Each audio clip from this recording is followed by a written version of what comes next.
നമ്മൾ ഈ വിശ്വാസം പരിശീലകർക്ക് ഈ കാലഘട്ടത്തിൽ വെല്ലുവിളി കൂടുകയാണ്. എന്താണെന്നറിയാമോ? സഭയെക്കുറിച്ച് അഭിമാനിക്കാൻ നമ്മൾ പഠിപ്പിക്കണം. സഭയെക്കുറിച്ച് നല്ല വാർത്തകൾ ഉണ്ടാകുമ്പോൾ അത് കുഞ്ഞുങ്ങളോട് പറയണം. നമ്മുടെ സഭയിൽ നമുക്കറിയാവുന്ന നന്മകൾ ഒത്തിരി ഉണ്ടല്ലോ, അത് നമുക്ക് പറഞ്ഞ് പഠിപ്പിക്കാനായിട്ട് സാധിക്കണം. പലപ്പോഴും എനിക്ക് എന്തുകൊണ്ടാണെന്ന് അറിയത്തില്ല, നമ്മുടെ കത്തോലിക്ക സമൂഹം ഒത്തിരി വിമർശിക്കുന്ന ഒരു സമൂഹമാണ്. നന്മകൾ കണ്ടാൽ പറയുകയില്ലെങ്കിലും എന്തെങ്കിലും കുറവ് കണ്ടു കഴിഞ്ഞാൽ വളരെ ക്രൂരമായിട്ട് വിമർശിക്കുന്ന ഒരു സമൂഹമായിട്ട് നമ്മൾ മാറുകയാണ്. വേറെ ഏതെങ്കിലും ഒരു സമുദായത്തിൽ ഇത്രയും ക്രൂരമായ വിമർശനം ഉണ്ടോ എന്ന് എനിക്കറിയത്തില്ല. ഞാനൊരു ഉദാഹരണം പറയാം. ഞങ്ങളുടെ അതിരൂപതയിൽ ഏതാണ്ട് 1600 എയ്ഡഡ് സ്കൂൾ അധ്യാപകരുണ്ട്. ഞങ്ങൾക്ക് വലിയ 2 ഓട്ടോണമസ് കോളേജുകളുണ്ട്. ഏതാണ്ട് 200 അധ്യാപകരുണ്ട്. അവരുടെ കയ്യിൽ നിന്നൊക്കെ അപ്പോയിൻമെൻറ്റിൻ്റെ സമയത്ത് ലക്ഷക്കണക്കിന് രൂപ കിട്ടും. അത് ഇപ്പോഴും കിട്ടും, മേടിക്കാനൊന്ന് തയ്യാറായാൽ മതി. പക്ഷേ വർഷങ്ങളായി ഒരു പൈസ പോലും അപ്പോയിൻമെൻറ്റിനോ അഡ്മിഷനോ വാങ്ങുകയില്ല എന്ന് നിർബന്ധം പിടിച്ച് അഡ്മിഷൻ കൊടുക്കുന്നവരും അപ്പോയിൻമെൻറ്റ് കൊടുക്കുന്നവരുമാണ് ഞങ്ങളുടെ അതിരൂപത. എന്നെ അത്ഭുതപ്പെടുന്ന ഒരു കാര്യം എന്നാണെന്നറിയോ? സഭയ്ക്കൊരാവശ്യം വന്നാൽ ഈ അധ്യാപകരാരും സഭയ്ക്ക് വേണ്ടി ഒരു വാക്ക് നല്ലത് പറയില്ല. അതെന്നെ അത്ഭുതപ്പെടുത്തുക. സഭയ്ക്കൊരാവശ്യമാണ്, അതായത് ഞങ്ങളുടെ സഭ ഇങ്ങനെ അല്ല കേട്ടോ, ഞങ്ങളുടെ സഭ ഇങ്ങനെ അല്ല എന്ന് ഒരു വാക്ക് നമ്മൾ പറയില്ല. അത് കേൾക്കുമ്പോൾ കാണുമ്പോൾ ഒരു സങ്കടം. അപ്പം പിന്നെ ചിന്തിക്കുക, എന്തിനാ ഇങ്ങനെയൊക്കെ ചെയ്യുന്നത്? നന്മ ചെയ്താൽ പോലും നമ്മുടെ സമൂഹത്തിന്റെ നന്മകൾ പോലും പറയാൻ നമ്മൾ ലജ്ജിക്കുന്ന ഒരു സാഹചര്യം ഇന്ന് സമൂഹത്തിലുണ്ടെങ്കിൽ നമ്മളത് ശ്രദ്ധിക്കണം. ഇങ്ങനെ പോയി കഴിഞ്ഞാൽ നമ്മുടെ സമൂഹത്തിന്റെ കെട്ടുറപ്പ് തന്നെ ഇല്ലാതാവും. അതുകൊണ്ടാണ് ഞാൻ പറഞ്ഞത്, നമ്മുടെ കുഞ്ഞുങ്ങളുടെ മനസ്സിലൊക്കെ സംശയങ്ങളും ചോദ്യങ്ങളും ഉണ്ട് ഈ കാലഘട്ടത്തെക്കുറിച്ച്.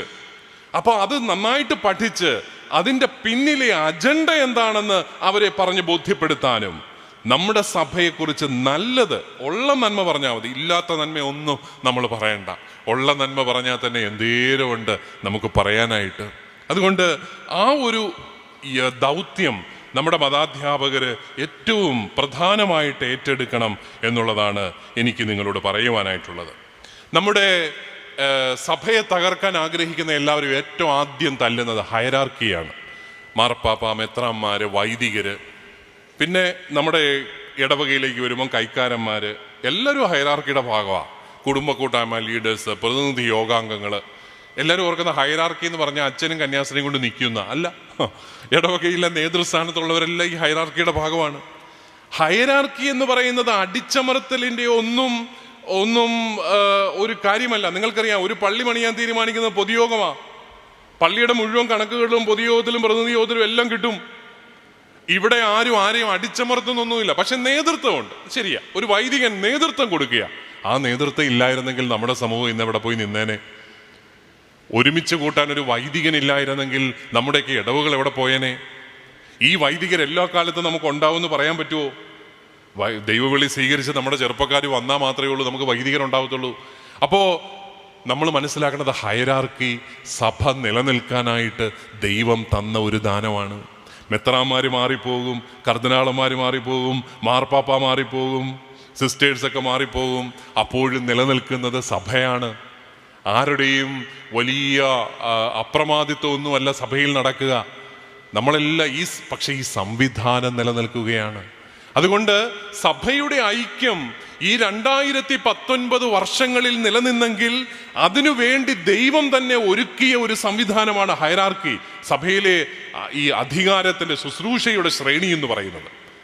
അതിനെയെല്ലാം വലിയ സഭയ്ക്ക് പുറത്തുള്ളവരാണ് ഇതെല്ലാം ഡിസ്കസ് ചെയ്യുന്നത്, നമ്മുടെ ചാനലുകളിലെല്ലാം. അവിടെയൊക്കെ നമ്മുടെ കുഞ്ഞുങ്ങൾക്ക് ശരിയായ ബോധ്യങ്ങൾ കൊടുക്കാനായിട്ട് നമുക്ക് സാധിക്കണം. നിങ്ങൾ അവരോട് ഇത്രമാത്രം അവതരിപ്പിച്ചാൽ മതി. ഈ അച്ഛന്മാരും സിസ്റ്റേഴ്സും മെത്രാന്മാരും ഒന്നും ഇല്ലാത്ത ഒരു സാഹചര്യത്തിൽ സഭ എങ്ങനെയാവും? സഭ പെന്തക്കോസ്തുകാരുടേതുപോലെ 15ഉം 10ഉം പേരുടെ ഓരോ ട്രസ്റ്റുകളുമായിട്ട് മാറി ഓരോരുത്തർ വിഘടിച്ച് നിൽക്കുന്ന കൂട്ടായ്മകളായിട്ട് മാറും. നമ്മളെ ഒന്നിപ്പിച്ച് നിർത്താൻ ത്യാഗപൂർവം ജീവിക്കുന്നവരാണ് ദൈവവിളി സ്വീകരിച്ച് ദൈവത്തിൻ്റെ വഴിയെ നടക്കാനായിട്ട് പരിശ്രമിക്കുന്നവർ എന്നുള്ളൊരു ബോധ്യം കൊടുക്കാനായിട്ട് നമുക്ക് സാധിക്കേണ്ടതാണ്.